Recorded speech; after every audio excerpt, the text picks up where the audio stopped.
there. Hello, I'm Sam, and I am a pirate. I know I don't look exactly like a pirate, like the ideas of pirates you have in your mind, but I'm a professional pirate who takes my branding very seriously, and subtly. I've spent the last 2 years researching pirates and their essential role in innovation, in creating change, in rewriting rules, and building movements.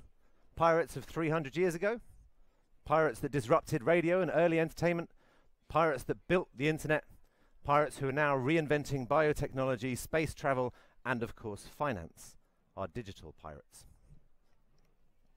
As a result of this work, I've published a book. It's out in 6 weeks, and I have one advanced preview copy left. It is going to be a prize.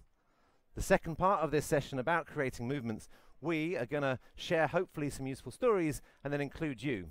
I am looking for great questions. I've got 2 fantastic movement makers here who I want to be challenged, who I want to be pushed, who I want to share lessons they haven't shared before. So I'm looking for the best questions. We're also going to put it upon you to take on board one of our exercises, one of the exercises we work with young change makers around the world. And I'll be looking for the best examples, the people who take it seriously, the leaders who emerge with movements that we can follow.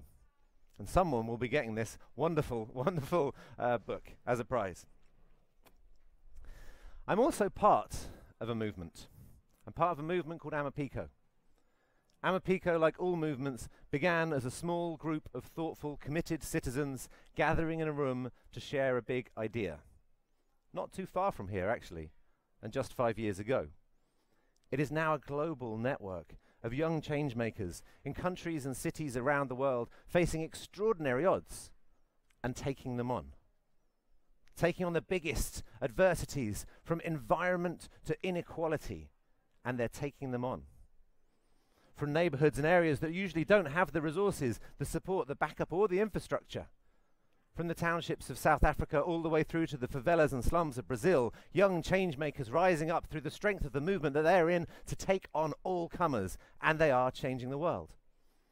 It's a movement I'm incredibly proud to be part of. It's a movement whose lessons we're going to share today. It's a movement, one of whose exercises you are going to actually participate in this afternoon. But as a movement, it has an incredible strength. It doesn't show off. It doesn't talk about itself too overtly. It lets the makers and the change makers within the movement do the talking. So with that said, I would like to introduce you to this movement by introducing you to 2 of the young change makers within it. Ladies and gentlemen, I'd like to take you on a quick trip to Baltimore. You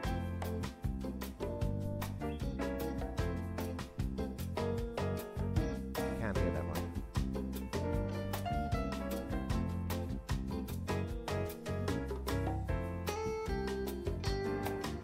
I'm growing high quality, sustainable, organically grown flowers.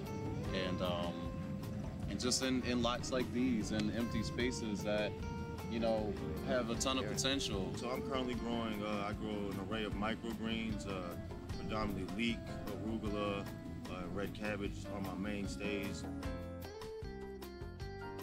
I always go back to my 3 main points of going, you know, people, plants, and community. But at the farm, we have youth employment there, and so all the young folks out there, like a lot of times, it's really like their first job. So we're doing personal development, professional development. We have a lot of different workshops out there. We have a literacy program. You know, really just trying to grow them and give them the experience of growing and just being a better person. City Weeds is planting seeds in the community and growing blueprints for sustainable living.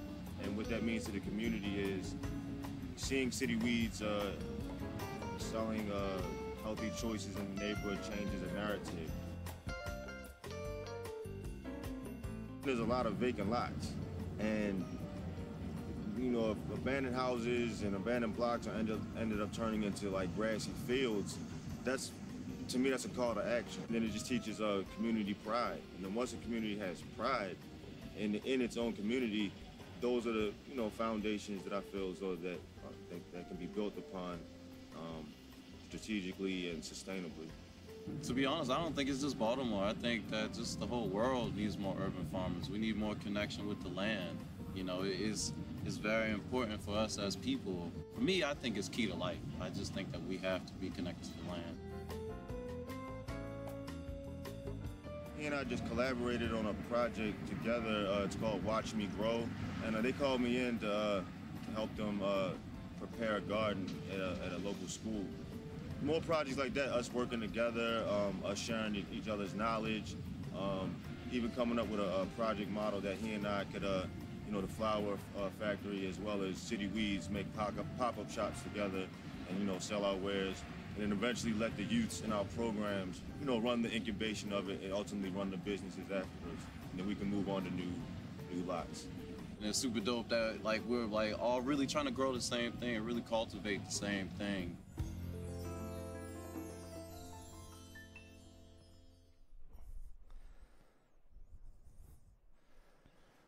That's one of many thousands of stories that you can find at Amaphiko.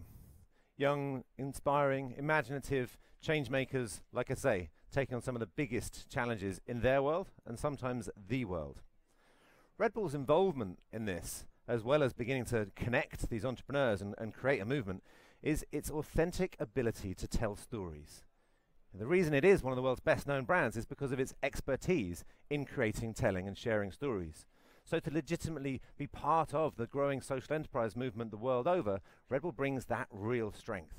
So in these sessions that we run in the workshops and sometimes even what we call the Amaphiko Academies, really significant events that have taken place in Baltimore and Brazil and in South Africa and soon many other cities around the world, some of the skills that are shared, as well as helping these guys grow their movements, are very specifically around brand, marketing, audience understanding, storytelling, and communicating your own ambitions for the world. And that's what today's session is going to focus on, the intersection between the power of storytelling and how that can be used to build and grow digital and real-world movements. Within these sessions, there's two games that we're going to connect to the exercise we're going to play later. You will be familiar with both of them. The first is called the hero's journey. So everybody come across the hero's journey? It's the idea of an omni-story. Every film that you've ever loved, every book that you've ever enjoyed, every story you loved hearing is essentially the same. There's a hero, something goes wrong, they find a mentor, something goes right, they overcome an enemy, something nearly goes wrong again, they find love, and they get to the end. From Star Wars to The Matrix to Aladdin and everything else, there's a really interesting structure there. We play around with this. Very often you'll find the entrepreneurs, up and coming as they are, can be quite humble. It's necessary if you're going to build a movement to be very confident in the telling of your story. It's a fun way to reframe how you view yourself. The second is a format that you'll all be very familiar with, and it's the movie trailer. Can you condense your marketing story? Can you condense your brand message? And have you got the movie voice to bring it to life in a world where you are going to change everything? And we encourage our participants, these brilliant, bright young people taking on the world, to first think through their own hero story and reframe themselves as the hero, the key protagonist in any piece, because you can't put a movement together in the digital or the real world without that. And then they tell their story as if it was the best movie trailer ever, which is exactly what you're going to do. You'll have seen the piece of paper on your chair. That's the exact framework we use, whether we've been running this in the townships of Mamelodi or all the way through to the guys you saw in East Baltimore. And we know that it works. I want you to apply it to your message, to your brand, to your business, to the objective that you're wrestling with, to the reasons that you've come to OMR. We think it will apply. But to get us there, I'm going to introduce you to these two heroes, movement makers, and people well worthy of a movie trailer. So, with no further ado, I would like to introduce the heroes of the hour. First up is Jon. Jon is not just the classic hero, the handsome, gorgeous guy who's had this incredible and illustrious and famous career. He's now taking on some of the world's biggest, not just challenges, but crises. And for me, the thing that makes Jon a real hero is he has taken intractable, immovable problems and made them somehow solvable. He's taken the complex and made it simple. How he's making a movement, essentially from couriers to clever use of content, I'll let him tell you about that, is that he's made the impossible begin to seem possible. To add to that introduction, I'd like to play Jon's very own trailer, and then we'll hear from the man himself. I started surfing in Laguna Beach. I think I was about 9 years old. I turned pro around 17. I was living a dream. Jon's ability to surf is spectacular and just has a certain charisma. He steps into a room, he lights it up. This opportunity came up to go to Indonesia. The last night, 7.2 earthquake hit. We're following breaking news tonight where a massive earthquake struck barely 2 hours ago. I had wrapped my entire identity in Jon Rose, the pro surfer. All of a sudden, I had this like clear sense of purpose. It was such a punch from the universe. Wake up. Most of the world don't have access to clean water. So that's the inception of Waves for Water. I love that Jonathan's like, start with just a filter. Throw a filter in your backpack. If we all tap our energy into that. The program has helped not just a family or a region, but countries. I think he's gotten clean drinking water to 8 million people since we've started. He really figured out a very streamlined system that could make maximum impact. The world water crisis is solvable. Jon's thing is so easy to just go have fun and help along the way. I'm driven by the power of what if. What if I could change the world? What if all of a sudden we approached it from a standpoint where a kid was like, oh my God, that's the coolest thing I've ever seen. Nobody's ever looked at being a humanitarian as something cool. What if?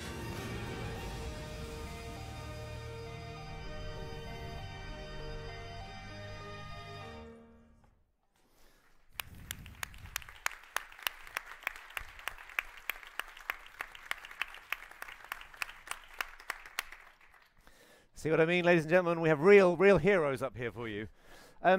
This afternoon we're going to try and stay in two places. We're going to think big and we're going to think about movements, and then we're also going to try and think narrow and tactical and think about the digital techniques that have helped get us there. So my first question for you, Jon, before we get into the bigger debate, is we're going to show one of the big success digital campaigns you've done. How do you go about taking something as massive as the challenge you're facing, all the complex and moving parts, when we know that to pull something successfully off online, certainly on social media, the best approach is usually to be very simple. Short attention spans, you've got minuscules of people's minds. So how do you take something that big and then make it as effective as what we're going to show? Hello, everybody. Keep it simple. I mean, you said it, but I think definitely laser focus and clean, clear, objective. You know, it's not that hard for me, even though the water crisis is massive, to speak about it or to hopefully rally or inspire people around it, because it's super easy to talk about. It's quantifiable. It's a daunting task. It's a daunting goal to try and solve it. But at least you can wrap your arms around it, wrap your head around the idea of solving it. So without getting too complex and going too much into your head, you can start with baby steps, one action after another. Okay, check, done. Move over here, check, done. And then at the, after a certain amount of time, you've got a collective pool of actions that make one big action. It's pretty, that's pretty standard thinking, I think, for problem solving. That's like problem solving 101. But I don't think this is any different. Right. And can you apply that? So I'm going to run the trailer for the No Filter campaign. Can you just tee that up with that, how that thinking came to be? Yeah, so what I was just talking about is obviously a really good approach for tackling the issue head on in the field, but it also applies to awareness and basically all aspects of the cause, so to speak. For us, I really wanted to. I've always felt like if we just do good work, if we make the most badass program in the field, everything else will follow. I haven't thought a lot about marketing. I haven't thought a lot, maybe to a detriment sometimes. That being said, some of the marketing or awareness-driven efforts around our organization and our cause have come very organically because of that. I'm not going out there and focusing all my effort on how I can engage everybody. I want to be authentic to who I am. I want to be authentic to my mission. And then hopefully everything else will follow in line. And what you're about to see is a campaign that we came up with for World Water Day a couple years ago. World Water Day was yesterday, by the way. A couple of years ago, called the #No Filter campaign. We actually ended up winning a Webby that year for the best social impact online campaign.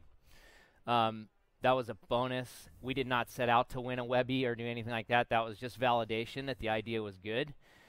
Basically, we wanted to take something as common as a hashtag that everybody knew, no filter, which is common when you post a photo and you don't put a filter on it, and reassociate that with the water crisis, because this speaks specifically to our water filter program that we implement around the world. So I think the campaign speaks for itself. Ladies and gentlemen, this is one of the most fantastic pieces of social impact marketing I think I've ever seen. the no filter hashtag is one of the biggest on Instagram, and 1 billion people in the world don't have access to clean water because they have no water filters. So what if we could actually filter all the no filter hashtags to bring attention to the global water crisis and help many people around the world? On March 22nd, World Water Day, we announced for every no filter hashtag that 1 gallon of clean water would be made accessible by us. We also invited people to spread the word by posting their own no filter image. Thousands got involved, including athletes, artists, and celebrities such as Gisele Bündchen and Neymar. I mean, these two alone can reach 23 million people on Instagram. And some of them went even further. Red Bull linked us directly from their profile page, and Hurley designed a t-shirt signed by Craig Stesick that converted sales directly into more filters. We're just one small organization, but we managed to reach millions and change perceptions. The already popular no filter hashtag saw its highest peak that day, and our fan base doubled. But this means more than followers to us. This means more people wanting to change the world. During the week of World Water Day, our teams in 12 countries distributed 1,000 water filters that each can provide 1 million gallons of clean water for families in need. But it's not just about distributing water filters. It's about training community leaders and actually giving them the tools to empower their community moving forward. From Haiti to Indonesia, Brazil to the Philippines, Mexico to Nepal, 116 million no-filter hashtag posts are now filtered.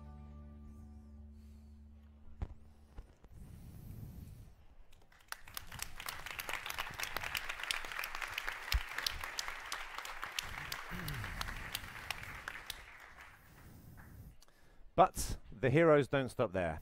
I would like to introduce you to another hero, Amanda. Responsible for one of the most totemic and iconic images of equality and activism in recent years, undoubtedly, whose notoriety or world acclaim seemed to take place almost overnight. But like all of these things, actually there's an entire life story behind that, because there's a woman with strongly held views, who's always been an advocate for equality, whose business has been running for quite some time. But what creates the hero of this story is twofold. The ability to identify, spot an opportunity, and create a moment in time, a moment in history that caught the world's attention and will always leave a mark. And how you then ride the wave when something truly goes viral, how you ride that wave and turn what started out viral, and make it viable. How do you take that idea and not let it be a flash in the pan? How do you achieve that moment that we all want for in our marketing roles and hit that moment of total stardom and then sustain it and keep the message alive and not let the message then be diminished in the moment of that notoriety and fame? I'd like to introduce Amanda, who's going to voice her own trailer over some images and visuals of this incredible success. Yes, please. Okay. Hi. Yeah, so I'll just start the moment I realized I went viral, I guess. So I had been running my own business for about 8 years, unrelated to what I'm about to share with you. And I was working on a really hard project and came home and was like, you know, I need a hobby. And I'm the type of person that makes a new business my hobby. Like, I didn't go play tennis. I was like, I'm going to teach myself how to design. And I, after one particularly hard day, I came home and said, you know, I'm going to print some stuff on my printer. My printer wasn't working. We've all had that moment where you're just like, why won't this work? So I was already frustrated, and I was streaming the third presidential debate in the US, and I heard what many, many people heard, which was Trump calling Clinton a nasty woman, somewhat under his breath, but loud enough for the entire world to hear. And in that moment, I was like, you know, we know men say this behind closed doors or in boardrooms where women aren't present, but to see it on such an international stage, I was like, you know what? Not happy with this. I usually curse in that moment, but we'll keep it professional. So I just mocked up a t-shirt really quickly. It was a very authentic moment. I didn't have any intentions besides maybe selling 5 total. And I had promised to donate proceeds to a charity that has been really helpful in my life because it provides healthcare for women, and oftentimes is one of the only healthcare providers in America for women. So put it online, and by the end of the night I had sold 50 shirts, and I was like, wow, this is amazing.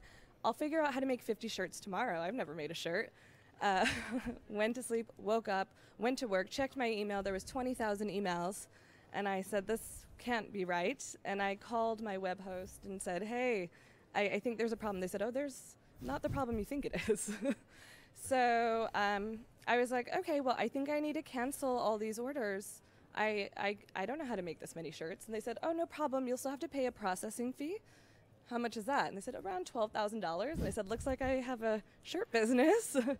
And so that's just the moment I went viral. But I'm sure we'll get into it more. But it was a really crazy process from beginning to end. And for that, and then we can skip that one quickly, then continued making products to further connect with and educate my audience, who now really looks to me to provide information, access, and steps, and also to, you know, maintain authentic, because that's how this all started. So I speak very freely. I speak directly to the people who purchase things from me, and speak really directly to my supporters as well, and detractors. I mean, it's incredible.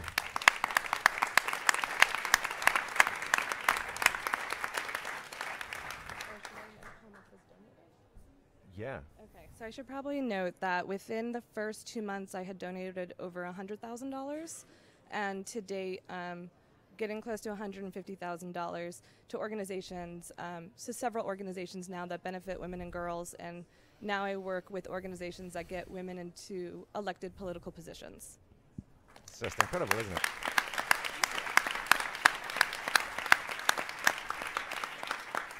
Before we get into the questions, I want to ask you both. In the same way, you know, Jon's got this consideration about the grand scale going narrow. What you see here, you've had this huge digital wave behind you, and that the 2 most recent products we see here, you've almost pivoted to print. You know, you've gone quite analog in a way. Could you just talk us a little bit through that story, from huge digital success to then building your movement kind of almost counterintuitively with some print?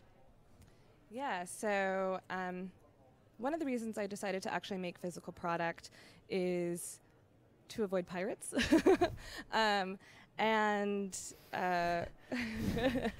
So when I created the shirt, it had been, the exact replica of it had been reproduced by people who are not me over 2,000 times, which is great for spreading a message, but terrible when it comes to not only your bottom line, but your intellectual property, because it's harder to prove your intellectual property if it becomes that popular with other people making it. And also, the people who were stealing it and replicating it weren't donating to charity. They were kind of confusing the message I was trying to spread, and were also pretty nefarious in these attempts. So I decided to move more towards a physical product because I realized that the people I was working with really wanted to actually hold something and to touch something. And so using digital means, of course, to connect with them and to sell, but then actually giving them something that can be held in their hands and sometimes is quite precious, and there's many components to it. So everything that I make now has several hundred components. So 1, you can't steal it.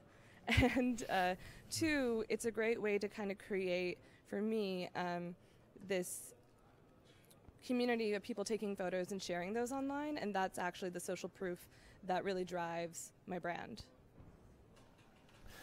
So, there's a number of questions I'd like to take us. I'm loosely going to follow bits of the hero's journey, but first I'd just like to say thank you. It's a real honor to be in your presence and share a stage with you as a pirate and rule challenger, to see what you've done. I think it's just fantastic. And I will try and do justice to the questions that I am guessing are in your minds, but I will make sure there's time for questions for all of you. So first up, guys, right? Hero's not necessarily, I'm using the term so we have a theme. But I am really interested in this notion of the hero's journey, but also where it begins. What makes a hero? The pressure you must have both been under, to wake up with that many subscribers, all the different things that have come along, you're taking on world governments, policies. Where does that initial resilience come from? What was it in your upbringing or your backgrounds? What gives you the strength that you've got to carry a movement on your shoulders? I think it's in all of us. I think it's already in you. I think it's in you just by being born. But I think somehow over the years, over the centuries, society, especially with modern civilization, society sort of figured out ways to suck that natural power that you're born with. So the hero's journey, in my opinion, is about, it's really about reconnecting with your purpose, aka what I also like to say, your power. So being truly within your own power that you were born with. We're powerful creatures, very powerful. And I think the hero's journeys we like are these stories where somebody reconnects with that fight, that inner fight and that inner power that they have, and then they apply it, and then they overcome some amazing feat, and hopefully it's a good ending. So for me, for you, where did so for me, I had a pretty unorthodox upbringing, just really kind of hippie parents. I wasn't in school a lot. My parents got divorced when I was 10, and I went with my dad, and we went to Mexico for a year, bushwhacking through the jungles with machetes, and just a really different childhood, which I think were really great lessons for kind of becoming an adult. At the same time, when I did get enrolled into school in junior high, I had some catching up to do on that end. But I think for me, the big arc, so that was a good platform or good foundation to set me up for this type of stuff. But the main arc came with my big, massive decline, which was after my surfing career. It's a sobering point in time for any athlete or anybody who's in a performance-based thing when you realize that all the kids coming up are better than you. That happens everywhere. So it wasn't just that, that's so bad. I mean, I'm not going to complain ever about being a pro surfer, but, I was in a failing marriage. I was losing my house to foreclosure. All of my income, my career was ending, basically, and I had hit a very big low point. And I had the idea to do an organization to keep me out there in the world and go surfing. And genuinely help. But I mean, if I'm going to be honest and be candid about the whole situation, it wasn't going to be my job. It was just like, it'd be great. I'd love to go back to Indonesia twice a year. I went there a lot as a surfer, and it would be great to help them with some of their needs while I'm there. I chose access to clean water because it seems solvable to a non-expert. I can figure that out. I mean, there's technology that exists. And then I went on my first trip. I bought 10 water filters with my own money. I was going to go to a little village where I had been to before in the past and teach people how to use these filters, give them to them, and call it waves for water. And before I got to that village, I was caught in a 7.3 earthquake in the city of Padang, which is the capital of Sumatra. I wasn't in the building that I was supposed to be in, the hotel. It fell. Everybody died. It was one of those moments in time where you have a complete slap from the universe going, okay, this is your path. And so that's my big, low point. Then I was so focused. I knew exactly what I was going to do. I had those 10 filters. I went into that city, was a first responder sort of by accident. And from that day forward, I was laser focus, reconnected with my power or my purpose. And I came home, got divorced, just changed my entire life and have dedicated every minute to that until now. Wow. Thanks. And thanks for being so candid. And same thing, Amanda, you know, sorry to start off so personal, but back into your past, you know, where does your power, this strength you've had to see this thing through to where you've got to, and you've been in the middle of one of the most polemic and binary political moments, certainly of my lifetime. Where does your strength come from to keep it going?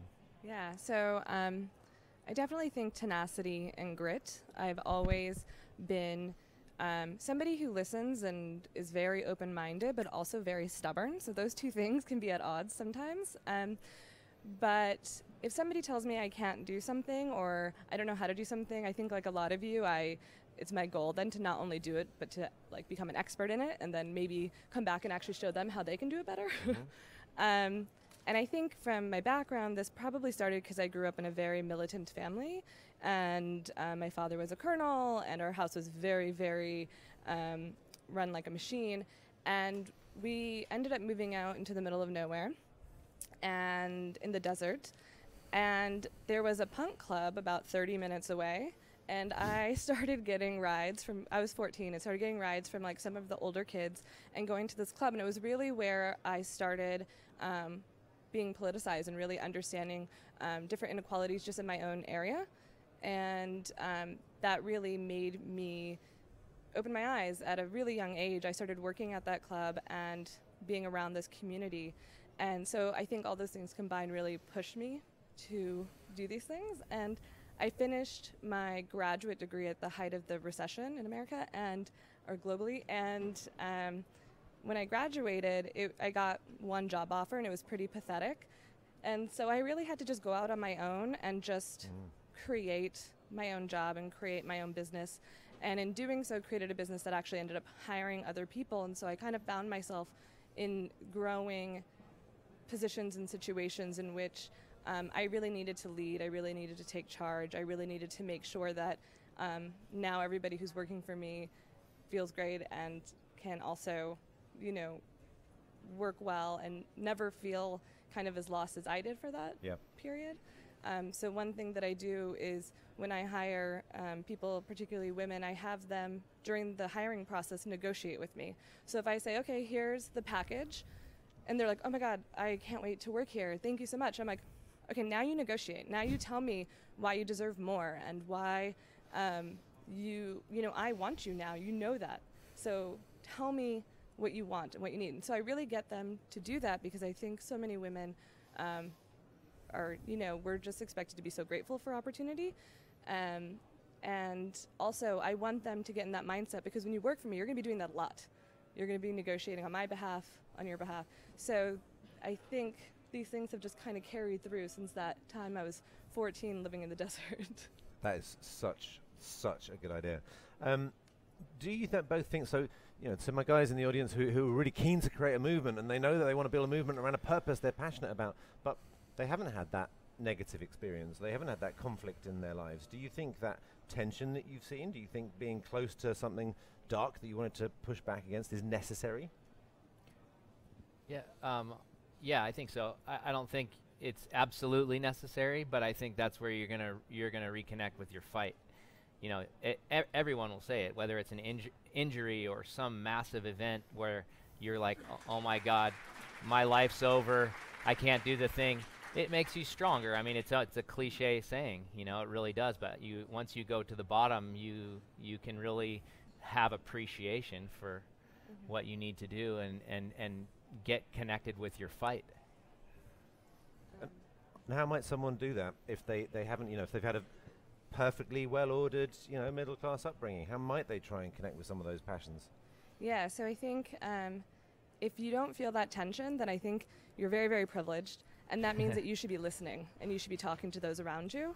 And you're actually in the best position to potentially create change within communities like yours who don't have these tensions or aren't thinking about these things. So I think if that's the position you're in, you're very, very lucky, and not to squander that luck. Yeah. I also think too, it's not I wouldn't recommend trying to go out there and find something bad to happen to you.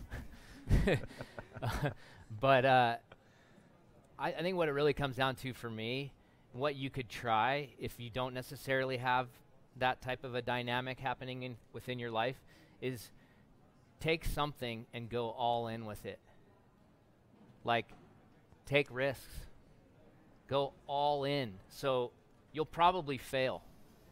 I mean, in all honesty, if you go all in a lot, you're going to fail a lot, and then you'll start having those experiences that ebb and flow. But I mean, really the key to success, in my opinion, is risks, is taking risks and going all in, like, and then building credibility based on that. Like, people know that you are a man or a woman of your word, and you'll go for it, and you'll go all in, and you start building that credibility.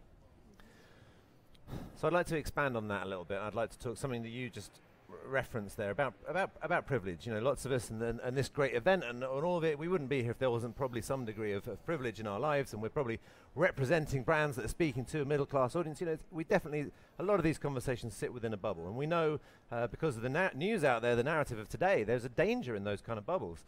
So both of you are working in exactly these areas where you're talking about different communities. You're working very much in communities who you don't have a direct experience of, yet it must be essential for you not to patronize. And here you are, you know, talking about equality, and it can be a very difficult conversation for people who feel outside of that to come and join in. You know, we think sometimes it's all about empathy, but actually empathy can just lead to continuing a filter bubble because you're with those you feel connected to. How do you approach this? How do you approach stepping into different experiences, backgrounds, not patronizing, bringing people into conversations and making them broad, open, and diverse? Go ahead. So for me, it's two parts. So the first part is, you know, I make a physical product, and that does have a footprint. So I don't participate in any processes that are associated with human exploitation. So everything I make is made in the U.S. There's no sweatshop labor involved. So that's like one thing that was a really easy consideration for me. How could you make a shirt that it says nasty woman and it's for, you know, equality, and then turn around and exploit women and girls in factories? For me, that didn't make sense. And then the second part is just listening and adding people onto my team who've had very, very different experiences than me, and actually letting them speak about those experiences and lead the charge in those ways. I don't always have to be the front person. I don't have to be the center of attention, and I'm really happy to, you know, share that. There's not just one seat at the table. You can create and build as many seats as you want. So that's part of what I do as well. And so another thing is, when this went viral, it would have been very easy to, you know, put my picture out there and be like, oh, this is me, you know, give me attention, give me credit. But I really wanted it to breathe and be its own thing, because the community and audience is really what made that a huge success. And I think if I would have demanded anything from it, it would have been a failure, and I think it would have been really terrible for all those people who felt inspired by it. And Jon, you're in what, 40 countries, did you say? So how are you? And you know, you can't be a movement of all pro-white, ex-pro-white surfer dudes. You know, how are you building that? You know, a movement that represents the world has got to be made of the world, right? So we don't create a product unlike her.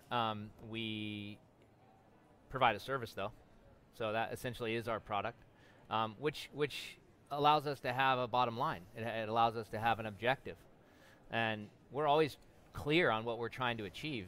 So we have our start and our end point, and then we just follow our sequence that we've developed in the field, which each community we work in is different, and there's so many cultural, religious, political nuances that we have to navigate.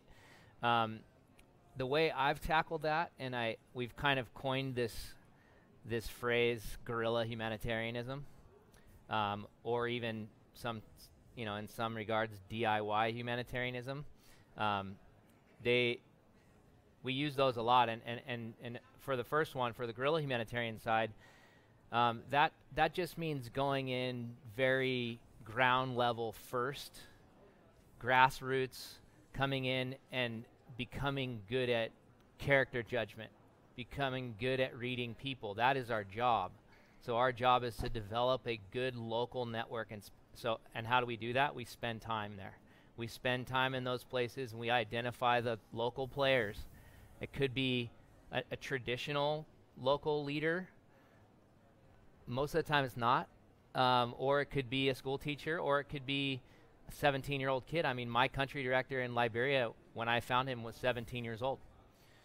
And no other organization in the world would have chosen him just because on paper he's 17 years old. He just couldn't have the experience. But I hung with him for 3 weeks in that village where we were working, and I just observed. And I just watched the way the community responded to him. And I knew that if we gave him the tools, he could then help his community. And that's the center point of our program is empowerment. So incredible. So the story so far has remained quite physical and personal and these kind of interactions. So let's move into the digital space. You've got these ideas, you're responding, you found your power, you've begun to associate. The movement begins with those people. Now, what was your first step? What did you use what were your lexicon of digital tools that enabled this movement to really take off? Yeah, so for me, kind of your standard ways of sharing, so social media, Instagram in particular. I have a storefront, so using all the reports and stuff from that, and then emails with MailChimp, and so kind of your standard things. Right. But I think that I immediately didn't follow some rules that I think were told in digital marketing, right. Which, I have a large email list, and I've never once mined it. I've never gone through to see who are the VIPs or who's this. And for people who do communications in here, I'm sure you're like, what? Why wouldn't you do that? That's crazy. But for me, I think that I would then have a hard time authentically communicating because I would have a better understanding of really specific individuals and maybe their reach and power and influence. But by not doing that, I've actually been able to create a community that has a lot of trust built into it, in which every user is just as important. And my messaging never goes off track because of that. So, I created a campaign about a new upcoming product, and I didn't know, but the editors of Penguin Random House are on my list. And so they said, we want this. And I was like, great. I think if I would have known that, I would have blown it. Yeah. I'd have been too nervous or really messed it up. So, yeah. And of course, I do Google AdWords and sort of stuff like that. But overall, I use digital tools that I have and then don't completely follow the rules for all of those digital tools. Any other examples of some good rule breaking in there? Because that's really reassuring. You've had the success and you use a suite that's available, probably most of us using one or two of those tools. Yeah. So where else have you broken them? So, I just do a lot of social proof. So I repost pictures from customers. I don't really do a lot of paid marketing because I do a little bit here and there to kind of test things, but otherwise it doesn't create a community in a way that I think is meaningful for my existing community. Yep. And I very much will get on my phone or on Facebook and just talk to people very individually and not from a brand perspective, not from a customer service perspective, but we'll have an actual conversation. And if they want to fight, and I know you're not supposed to, I'll get into it. That's fine, and oftentimes I find that having that really authentic conversation really helps push conversations. People get involved. It kind of grows, and then I'm able to step out and let those things kind of organically play out. So, yeah, I think with rule breaking, it's mainly just letting it be really organic, and I think that can be really difficult when we have so much information in front of us. We have analytics, we have maybe an ad spend budget, and I think there you maybe want to push, your lookalike audience and stuff like that. But I find that for me, it doesn't work. It doesn't work in the way that I want it to. So we find ourselves, I think, very often at the moment, particularly slaves to the data. Where do you stand?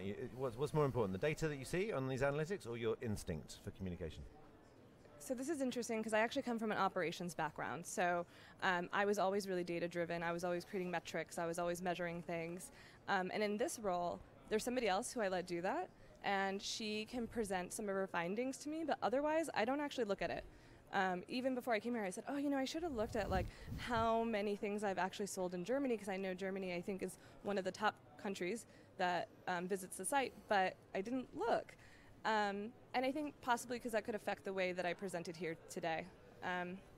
So Stephanie will bring me the information when it's important, but otherwise it's very instinctual, and that really runs counter to how I run previous businesses and how I kind of grew as an operations person. So doing it this way feels a lot better for me, but I can always rely on the operations background to come in when maybe there's an issue with production or fulfillment or that's good to hear. I think I hear it a lot at the moment, an over-reliance on data getting in the way of the opportunity for human interaction that social allows us.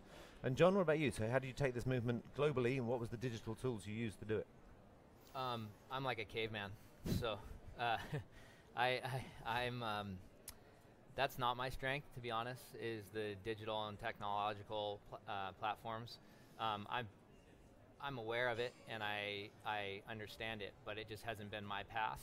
I've taken a much more guerrilla approach. That's not to say that we don't play on the most mainstream platforms and succeed at it. But what I've really believed, I believe in storytelling because I like good stories.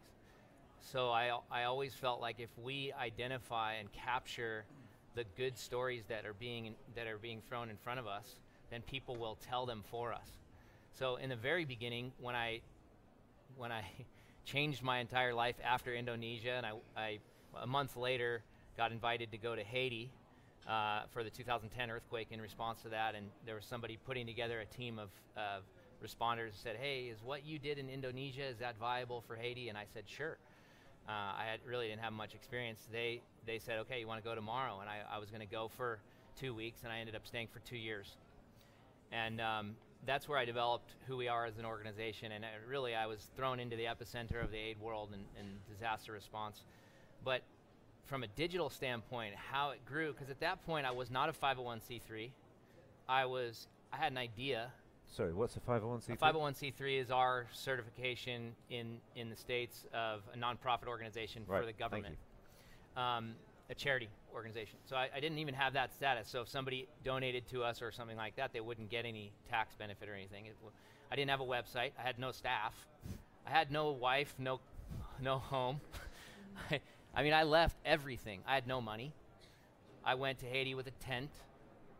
I lived in my tent for 6 months until I got enough momentum to get a little apartment in Port-au-Prince, and stayed there and developed everything from there.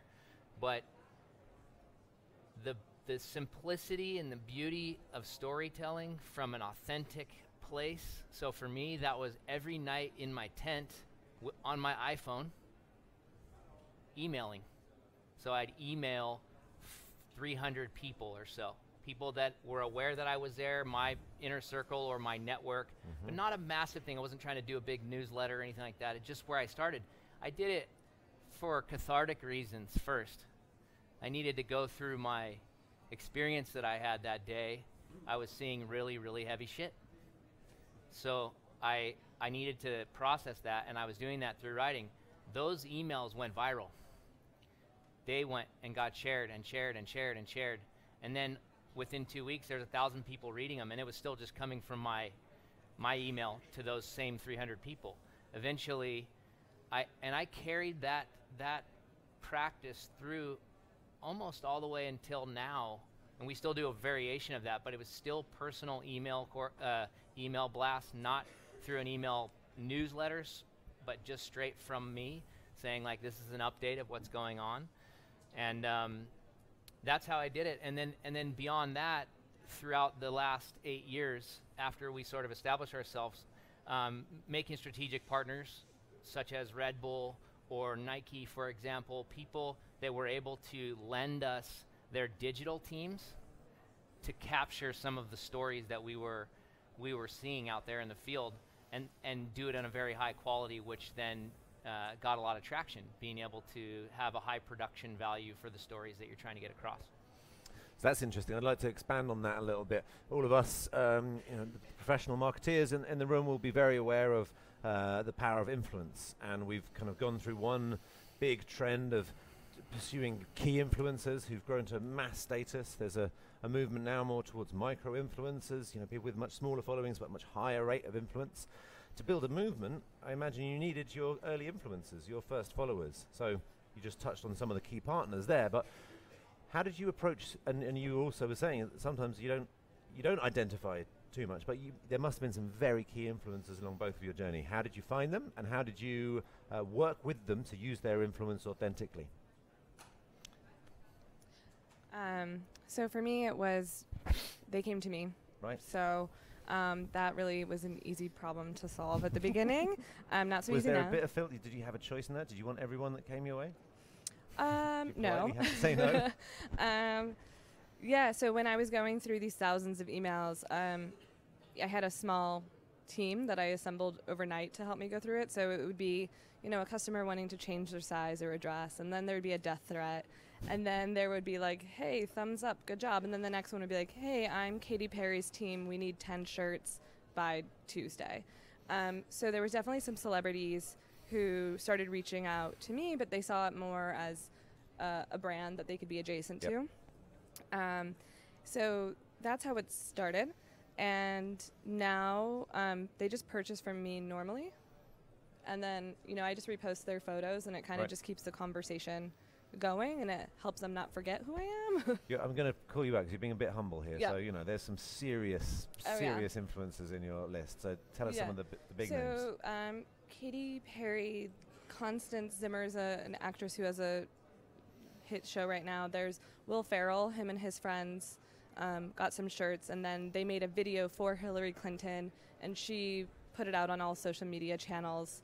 And I saw it as I was mopping a floor, because everybody at my other job was very mad at me when this was happening.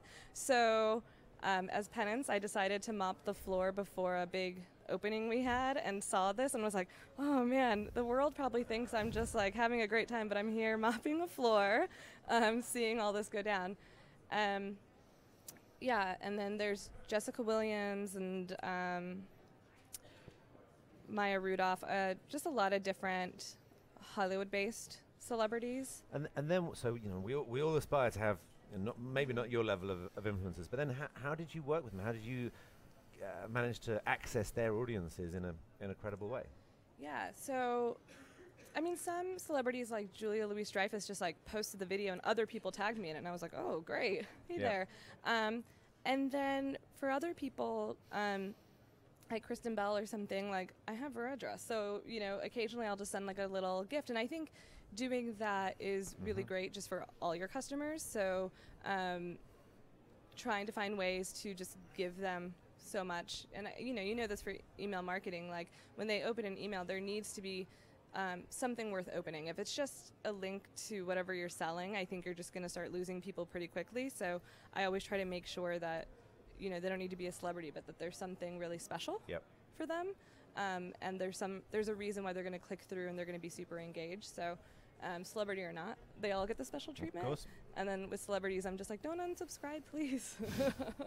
And Jon, you've got some pretty big and important players in your arsenal as well.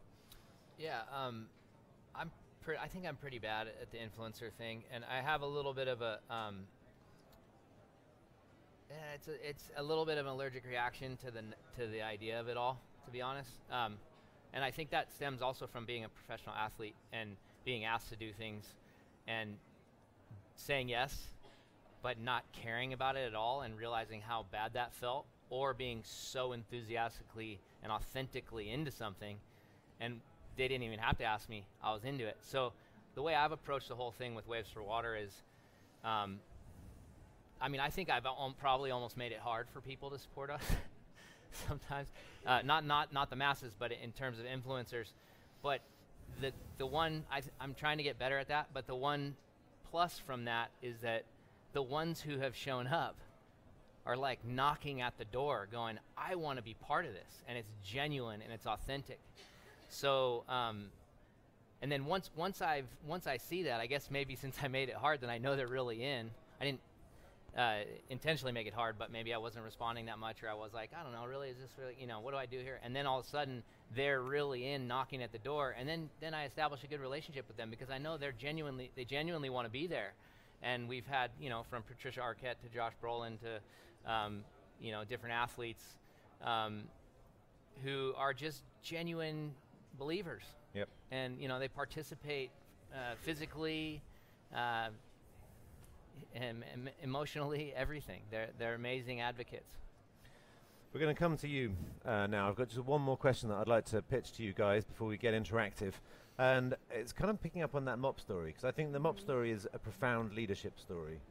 Perhaps it's slightly outside of the core topic of today, but if you're going to build and grow and lead a movement, you need to know that those kind of leadership moments come. Possibly, the height of acclaim can come when you're mopping the floor.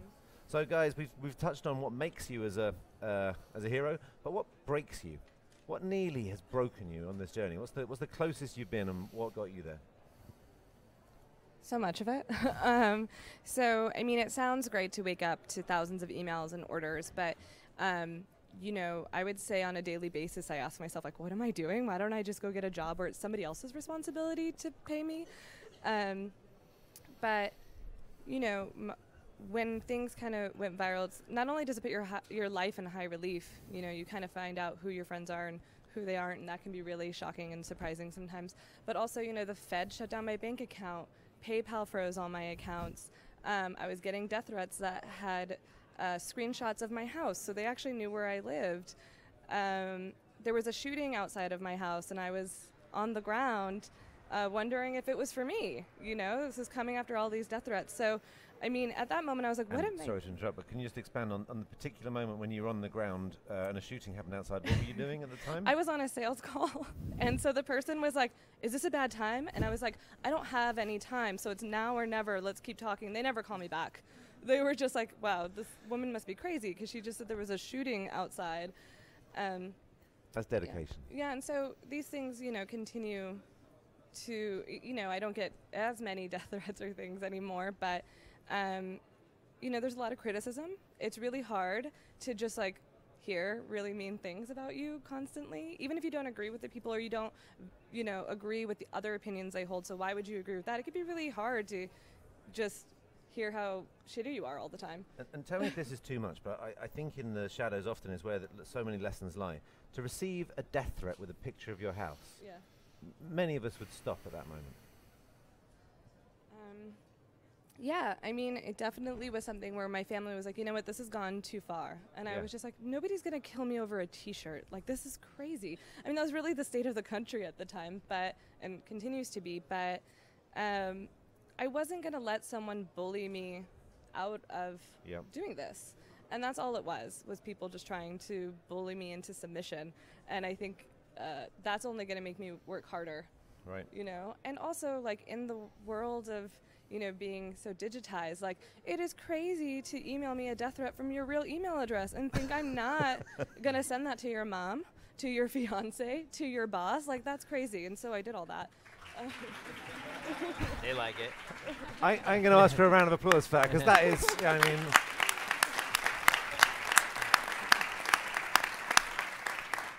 And Jon, your story started in an earthquake, so I don't know how it's going to get much tougher than that, but what nearly broke you along this journey? Yeah, no, I think there's actually something really important to bring up, because I've talked a lot about going all in and that type of commitment. There's a fine line there too, not losing yourself in it. So I have a crazy work ethic that I've had, I don't know where it came from a very young age. So when I dive in, go all in, it is just I moved to Haiti and lived in a tent. I was I went all in. And where I've found my biggest challenge, which I've actually come out the other side on, but I'd say a good 2 years ago, I had hit a breaking point of, I was working 365 days a year, 24/7. So tirelessly on this and focusing all of my energy on it that I was starting to lose myself. And balance, it really comes down to balance, right? In life. The key to healthy living and happiness is balance. So you want to go all in, you want to dedicate yourself and show not just the world, but show yourself that you are committed to something and making change and doing whatever it is you're setting out to do, but don't lose yourself in it. And I've come very close close to that. I had some pretty dark times where I had to luckily have good people around me and pull me out to help me recalibrate and balance again. So, we're not going to ask everybody to be as personal and share quite as much of the depth that these guys have very generously shared with you today, but it is that part of you that I want you to get in touch with what comes next. Because what comes next is the real life experience that some of the change makers who are aspiring to create movements like these are taken through by the Amaphiko team. As I said, the level of support is very, very broad and ranges from obviously the deep and technical right through to the very broad storytelling skills that we're going to focus on now. We've seen how the hero's journey can work as a structure, and what we're going to get towards is pulling on some aspects of that to create our trailer. Again, don't forget, there are prizes, ladies and gentlemen, for the very best trailers out there. So to kick off, I'm going to show you one more piece of content that will bring to life for you another of the amazing young change makers coming through Amaphiko, and then we're going to move it on over to you. So here we go. Meu nome é Flora Bittencourt, sou fundadora do Instituto Movimentarte.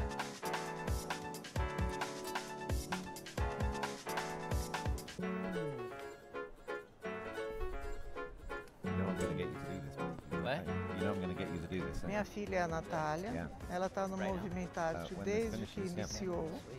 Tinha acabado de perder meu marido, a Natália estava numa depressão muito grande, eu também. E a Flora apareceu como uma luz para mim. Ela passou a se relacionar com as pessoas de um modo diferente. E hoje ela é outra pessoa, o relacionamento dela com as pessoas é diferente. Em casa ela é diferente, com as irmãs ela age diferente.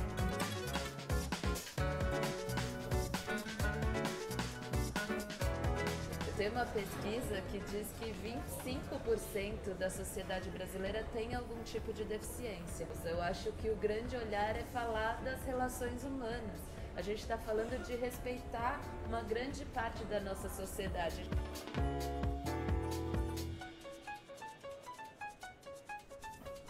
Eles são muito criativos, são pessoas capazes e é você olhar para eles com um olhar diferente, né? Não é que eles são diferentes, é o modo que a gente olha para eles que é diferente.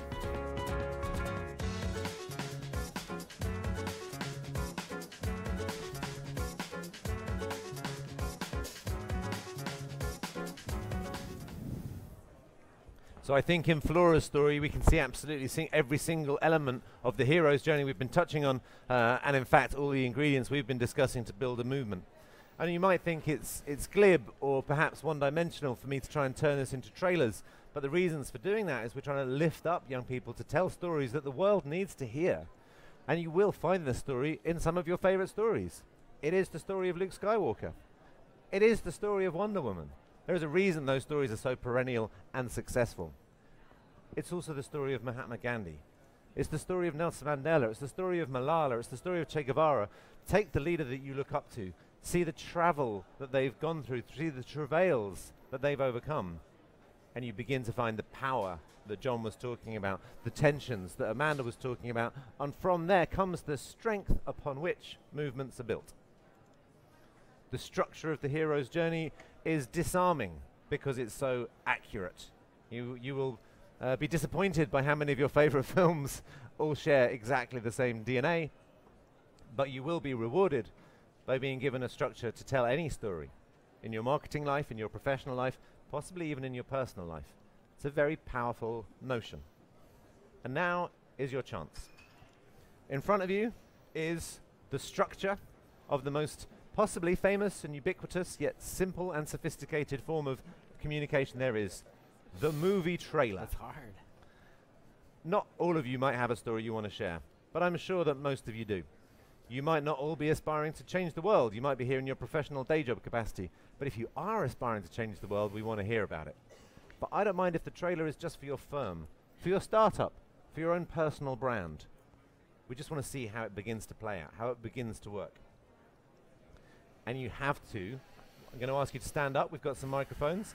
It has to be delivered in your best, authentic movie trailer voice.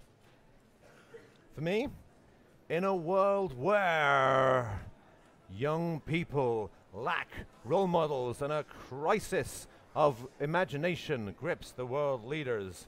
One imaginative pirate will lead a rebellion and change the world by publishing a book that tells the secrets of Golden Age pirates and hands them over to the 20-somethings with their fingers on the technology that will change the world. This is a story of 21st century piracy. There you go, that's quite good. Quite pleased with myself. You have got exactly, well, we haven't got long. So you haven't got long. You've got maybe 4.5 minutes. That's all we're going to give you to enter something into that box you've been thinking about already. I'm going to, whilst you do that, partly for our friends on the stream and partly to give you some inspiration as we go, these guys are going to be put on the spot live and repeat the story they've told you, but in the format of the movie trailer. All clear? Any questions? We know what we're doing. You got your eyes on the prize. The preview exclusive book copy is waiting for some of you. One of you. Okay? 4 minutes and 2 seconds. Away you go. Right. You both up for the movie trailer challenge? Sure. You got the voice for it. You studied and did that before this. I know you did. Nope. No, just decided I should be, we should all should be equal. I'm nervous. Yeah. I think you can do it. You got away with it because you thought your trailer was going to cover this. Yeah.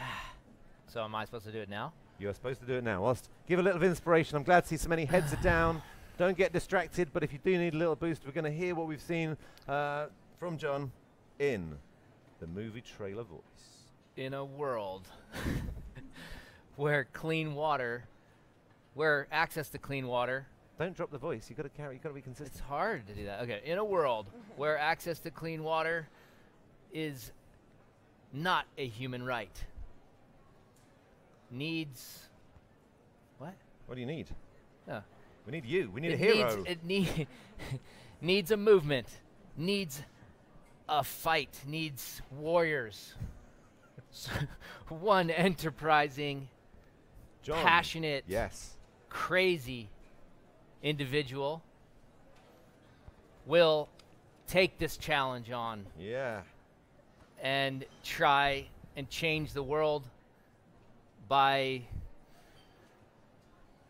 breaking all the rules. This is the story of Waves for Water. Waves for Water. Coming soon to a theater near you. All right, pretty good, pretty good. That's hard. I think you can. I think you can beat that. Jon's not winning the book, is he? No. Amanda, over to you. I don't think I can even cultivate that voice. Okay. In a world where women are still not equal to men for some crazy reason, Great. We need equality. One enterprising woman who will email mean emails to your mom will create a company that makes funny and provocative and educational physical products that will change the world by tricking you into learning and become politically active by fun and humorous means. This is the story of Shrill Society, my business. Yeah, excellent. Nice. You win. Right, you still got a couple of minutes, so I'm going to put myself back on the spot. I'm going to make up the trailer for Amaphiko. In a world where young social entrepreneurs and change makers go under-supported and unrecognized, we need a network of young change makers to come together. One enterprising Red Bull brand will step into the fray and build the first supportive, collaborative network for young change makers to change the world by uniting in their missions and telling a story the world cannot ignore. This is the story of Red Bull Amaphiko. I'm getting quite into this. You like doing that, huh? Yeah, I do, yeah. I want to do movie trailers. Right, my friends, mein Lieblings, time is up. So, let's get our hands on the prize. Let's prove there is something to fight for. This soon-to-be best-selling manual for changing the world will be belonging to one of you shortly. So, first volunteer for sharing the movie trailer is this lady down the front. Hands straight up. Could you introduce yourself if you would be so kind? So, Hi, my name's Antje. I have a little story to tell. Because in a world where people watch The Bachelor because of the cat fights, where the most interesting thing about Germany's Next Top Model are the girls bullying each other, where it seems that women are their biggest enemies, we need to realize that women are different than that we are more than elbows, that we are a strong force. It needs one enterprising person who starts a movement, who will show that there are women outside who they admire and who speak openly about them, to change the world by showing that the women are more than cat fights, mommy wars, and all the mean stuff we seem to do. This is the story of my little campaign, #TheWomanIAdmire. Thank you. Yes! Nice. Excellent. That was awesome. Yeah, I'll watch that movie, for sure. That was excellent. That Yeah, was that really, was- really good. You've done this before. Really well done. Thanks Yeah. so much. Right, the bar has been set. Oh my God. Right. Be brave. Who's up next? Come along. And there was lots of heads down. There was lots of writing. We can see these guys. Come on, guys. You got something down there. It's looking good. We still writing. Okay. Come on. Let's get there. You, sir? You nearly finished? Oh, come on. No, this gentleman down the front. He looks like a. You ready? I'm not ready yet. I think you can do it. I think you can go. You're in the last block. It's We time. got one over Oh, there. we got. We got Wait. one back there. There's a stay of execution because we have a brave hero's journey at the back. So you've set the bar too high now. Look, I think there are Yeah. loads of people going to go. Thank you. It's So, came right from it. a little. Felt great. Yes. In a world where waste, rubbish is influencing nature, humanity, and our future every day, there needs to be awareness for what we can do against it every day in the everyday living. One enterprise, Get Wasted, will make people aware of what the impact is on that behavior.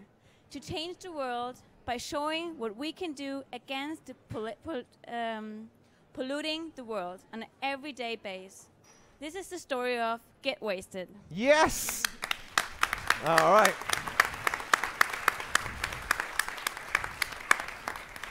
Strong competition. Yeah, that was good. I'm worried now it's going to get even more daunting. Can we have a more moderate one, someone, please? Right, you guys have finished now at the front. You ready to go? Actually, the same thing. So. What? Okay, we can't have two movies the same. There's one right Yes. there. Yeah.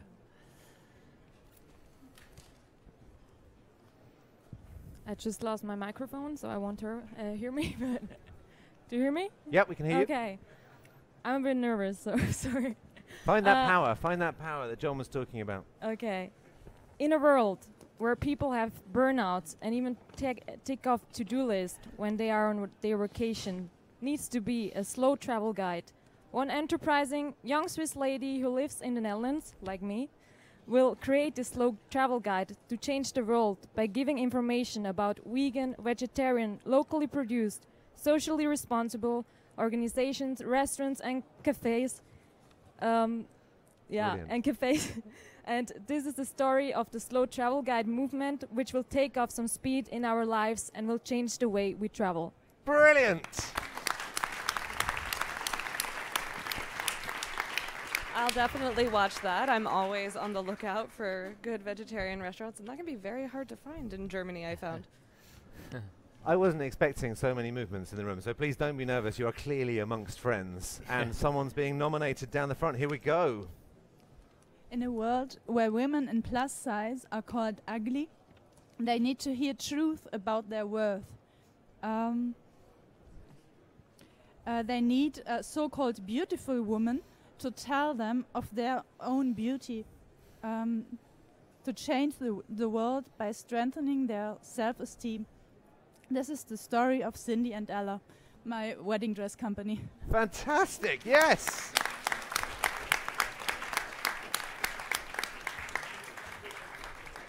Wow. Can I just check for the feed? The company is called Cindy and Ella. Excellent. Wow, these are all very We're building fantastic. a database. We're building a database of amazing movements. This is fantastic. Okay, we haven't got long, but we've definitely got time for a couple more. So you guys down the front are nearly done? He's not sure, no. Okay, back over there. Hands up. We can do 3 more, so if you want to go, do put your hand up, because I know there's a few more out there. It is bad. I will lower the bar. So Hello. please, somebody go after me. In a world where parents trapped between college admission and mortgages needs to spend time with their kids before they completely hate their parents, one enterprising toy store will sell toys and projects designed by teachers and parents to change the world by, what Jon said, the power within us don't get completely crushed by society. This is the story of a toy store I haven't named yet. Excellent, yes!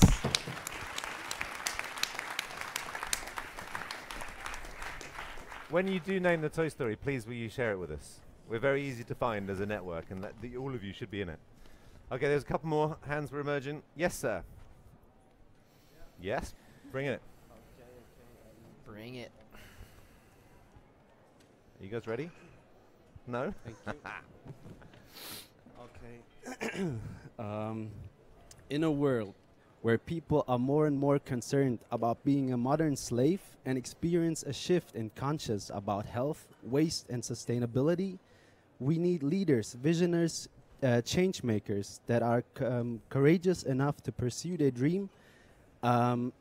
One small team of brave creators will give them the tool to change the world by showing them what they are capable of, and that everybody has the power to make their ideas come true and to make a better world. This is the story of the players beyond. Yes. Yes. I like that. Our last movie trailer is over here. Hi guys, I'm Hi. Tarek, and this is my short story. Excellent. In a world where creativity and self-expression for children is reduced on screen devices, we need a space to let them tell stories about them, what they feel and what they experience.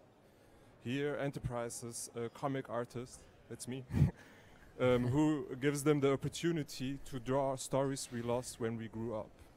Yes, brilliant. Brilliant.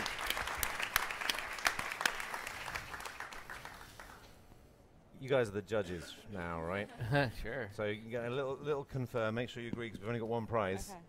But there is another chance. There's a chance to steal the prize, because I think we've got 11 minutes, and I'd like to open up for a couple of questions. I'm sure there are some for these fantastic guys, or any of the topics that we've touched on. Feel free to go all in on your questions, because the question that goes most all in could steal away the prize from the trailer. Ooh. And I will say one thing.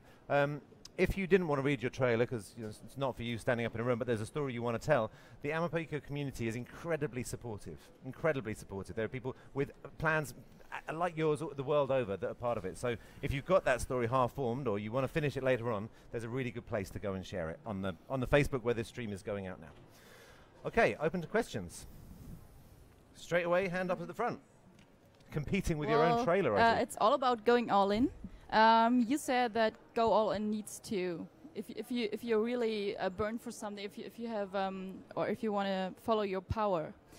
But do you mean quitting your job with that and going in the forest or going in the woods, going in the wilderness?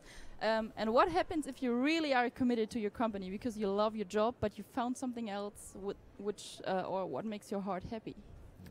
Good question. Yeah, in some cases it does mean quitting your job. I mean, it should mean that. That's the whole point of all in, and it's not easy. It's not easy to make these decisions. That's why there's a big reward at the end. I think the risks are it's never going to make sense. It's never going to be a good time, and especially like you said, if you have a job that you like, there's a big difference between being comfortable and having something that you like and reconnecting with your purpose. Those are different. We can have very comfortable lives. So if you really want to reconnect or find your purpose or reconnect with your power, as I say, you gotta change it all. You gotta follow that wholeheartedly, in my opinion. Amanda? Okay, well, I'll just kind of add on to that. Like, maybe you can't quit your job, or maybe no, but you can. You always can. It's just hard. It is hard, yes. So, it is hard, but you disagree? No, I'm just trying to think like how I can add to that for people who might not be ready. I know. I think it does deserve a challenge. You know, but your experience is very much living in a tent, and not everybody feels like they can do it. So sure. To do. Yeah, I think that if let's say that you can't quit your job, or you know, you're not in a position to do that. I think that you can commit a lot of your available time to that. You can also find ways to insert that more into possibly the job that you already have. If you're doing a nonprofit, there's ways that you might be able to use relationships through your job to connect to that. I think eventually you'll have to quit your job, you know, but I don't know if you have to do that to get started if that's not available to you. And I understand that that's, you know, if you have children or student loans, whatever it may be. Do you guys have student loans here? Okay. Yeah. So, you know, you might just have reasons you can't do that. I think that you can put in a lot of energy outside of that. I think it all comes from hunger, right? If you really, really want it to happen, you're not going to listen to no. Your job won't get in the way. You'll be able to do it, and then you'll get that sweet, sweet day where you can quit your job. Yeah. Okay, time for a couple more. There's a hand going up over here and a hand going up over there. That's two. We'll try and get to you, sir, as well. So let's try and keep them quick if we can, all in and quick responses. Hi. Speaking about building up the startup from scratch, like if you're a for-profit company, then you're starting up with a proof of concept, try to reach out, try to get traction and get VC money or something for that to scale up, to pivot, or no, not to pivot, but to get into the hockey stick.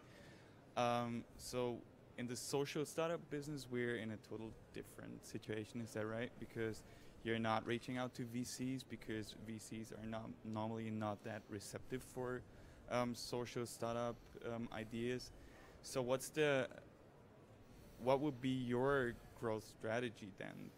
Is it more decentralized, so trying to build up a great story and to reach out to as many people as there are to follow that story, creating that kind of movement or partner? Great question. So you're a nonprofit, right? Yeah. Okay, so Shrill Society is a for-profit company, and I think your question's really an interesting one. It's not working.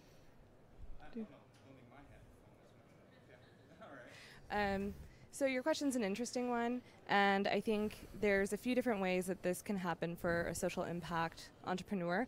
There are investors who are looking at social impact, and this is becoming a growing field, especially for investors. Some people, they give their investment money to a holding company.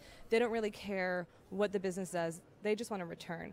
But there's a growing number of investors who actually want to see impact. And that's becoming a growing field. Just Google social impact investing, and you'll see that there's conferences around this. There's huge networks. For me, I was approached by 2 big box retailers to buy my designs, and I turned them down because they were going to transfer all the IP to sweatshops, and I didn't want to do that, and they weren't willing to negotiate with me on that. And I started meeting with investors who maybe, I didn't really align with what they were doing either. So one investor came to me and just said, I totally understand why you don't want to take VC money, like why you're not ready for it, all these things, your apprehension. And he said, why don't you work with us on actually building that social impact arm for investing, because the investing world isn't catching up to that quick enough. So there are people, and so I am going to start leading that with him later this year, but that is a growing area and one that investors are becoming increasingly interested in. So I would keep your eye out for that. Start following these organizations and networks that are already doing that. And I think by ingratiating yourself into those communities, you'll find the right type of investor for you. Would you like to build yeah, I can add on that a little bit. I do run a nonprofit, but we're a business too. I mean, at the end of the day, we run like a business by design. And the strategy for growth for us was, and I think this applies in those early stages. And for me, obviously, I've given my example. I was in a tent in Haiti. I had no money. I had no real costs either. But I think it's important to create a great model. So whatever it is that you're trying to do, work on your model and make it bulletproof, and then figure out an actionable item something that you can do that's small scale without investors, that's within that model that you can start getting traction with. Because if you start building that credibility of doing what you're trying to set out to do, rather than going out and asking investors for all this money and going, hey, this is what I want to do. If you go to them and say, this is what I've done, and you've already done it, then even on a small scale, but you've proven concept, and then they will give you money. You won't ask for their money. They'll be asking you if they can give you money. Okay, I'm going to move us on just because I've only got a chance to get one in. There's most enthusiastic looking questioner is at the back, so you're going to win for the enthusiasm. Thanks, man. Just got to stick your hand up really I high. have an important question that I can't find in the internet. Right. I was looking up this word Amaphiko. Yes. But I can't get the meaning of it. Oh my what God. does it stand for? It's definitely a plant. He's come up with the last question's an Amaphiko related question. Good man. Amaphiko is Zulu for wings. It's pronounced Amaphiko. And in Zulu, which is where Amaphiko began really as a project, the idea is entirely global. And where is Zulu? In Zulu, it's a language in South Africa. Ah, okay. One of the many languages spoken in South Africa, and not only in South Africa. But the idea of wings, is it's classic Red Bull, right? That's why they are wings. Okay. Yeah, exactly. Not sticking not over branding something, giving it some space to grow of its own right. And the Amaphiko program gives young social entrepreneurs incredible wings. And take a look into the community; you'll see the things that some of them have achieved. And with that brilliant brand-relevant question, who do you think?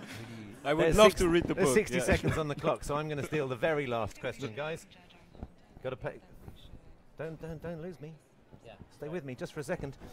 Back to the hero's journey. The judges are deliberating. Oh, sorry, judges. Okay. I thought you'd done that whilst we were talking. On the hero's journey, there is always that moment when the hero meets their Yoda, and the Yoda gives them the piece of advice that changes their world and comes back. So in a line, can you name your Yoda and the best piece of advice that they've given you? Okay? But whilst you process that, can you tell us who the winner's going to be? So we haven't actually. We haven't decided so yet. Maybe Oh, well, we'll decide. Okay. So I think all the ideas and the trailers are really great. So I don't want to judge based on content or the business, because I would watch all those movies, to be perfectly honest. So maybe we go with whoever was the bravest in going first. Ladies and gentlemen, we have a winner. That's very diplomatic. Yeah. Well deserved. I hope you enjoy the book. I put my heart and soul into that, but don't be disappointed. Be More Pirate is available to pre-order right now on Amazon.com. Or if you prefer organizations that pay their taxes, you can buy it at BeMorePirate.com. Now, back over to you. Yep. Your Yoda moments. Best advice you can share with the room that you've been given.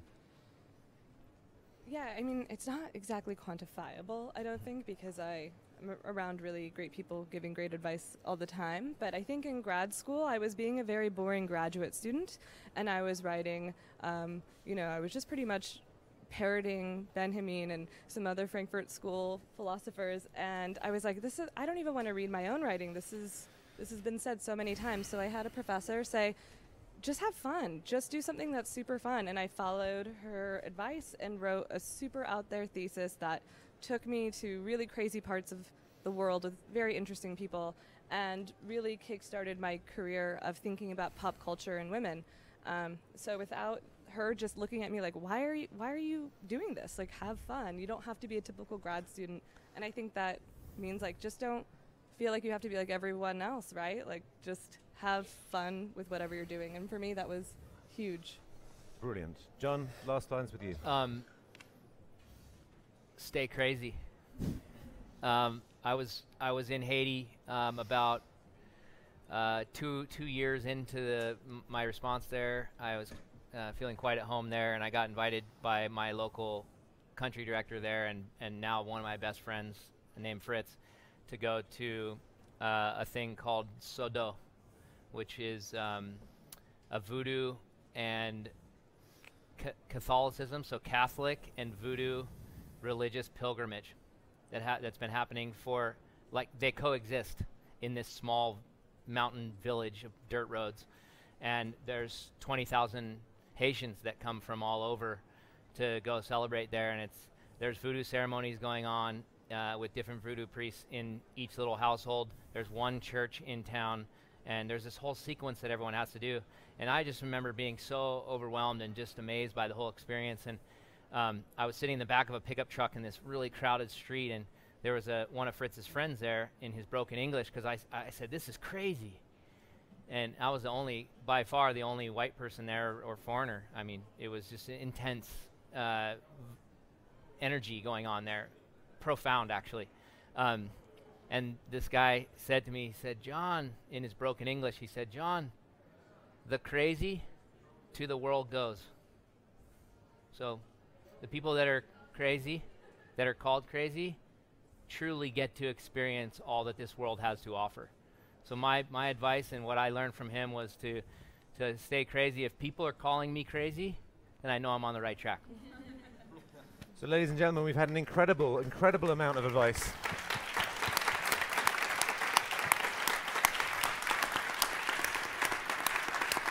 We've got exactly what we wanted. Clear, practical tools and techniques that we can use to build our movements. Unequivocally, power. You have to know where your power comes from, the challenges that you faced, and draw on those. Undoubtedly, it's about conversations, and don't be scared that those happen in small circles or with a few people or one-on-one to begin with. And then when it goes digital and when it goes around the world, make sure it's always built on authenticity. And finally, have fun. Stay crazy. Thank you all very, very much indeed.